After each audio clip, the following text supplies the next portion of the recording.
अडानी अंबानी का दिल हुआ कि दिल्ली से लेकर के गुजरात तक मॉल बना देंगे और प्रदूषण से बचे लोगों को लूटना शुरू करेंगे। और फिर क्या था, पर्यावरण मंत्रालय चला गया सुप्रीम कोर्ट, अरावली पर अत्याचार करने की इजाजत मांगी और इजाजत तो मिलनी थी और बस आ गया फैसला कि 100 मीटर से कम ऊंचाई वाली चोटियों को अरावली नहीं माना जाए। अब एक बात बताओ, अरावली पर्वत है या सुपरनोवा की 110 फ्लोर की बिल्डिंग या दुबई का बुर्ज खलीफा जो ऐसे ऐसे शुरू होगा और खत्म हो जाएगा? अरे भैया पर्वत है, ऐसे ऐसे ऐसे ऐसे चलेगा और पर्वत बनेगा।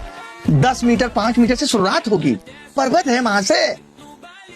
आपने कह दिया ये नहीं होगा। और कमाल की बात आप नहीं देख रहे हैं, लोग ये कह रहे हैं कि भैया 90% हिस्सा तो 100 मीटर से नीचे का है, यानी 90% खत्म।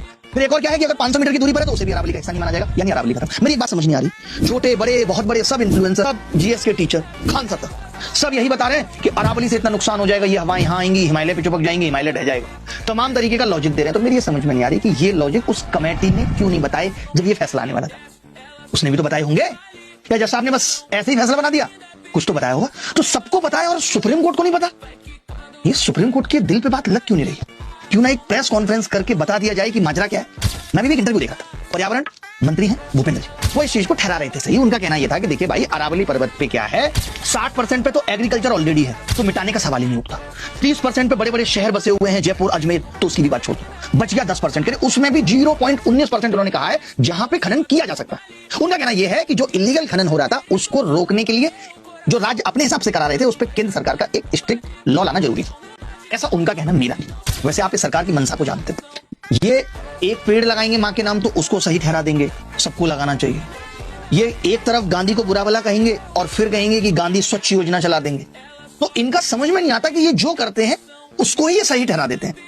अभी इतने सारे ये पेड़ काटेंगे तो पेड़ काटने को सही ठहरा देंगे, अडानी को 1 रुपए में जमीन देंगे तो ये उसको सही ठहरा देंगे, अडानी गरीब था, हाथ जोड़ रहा था, कह रहा था हम पे 1 ही रुपया है, ये ले लो, हमें जमीन दे दो।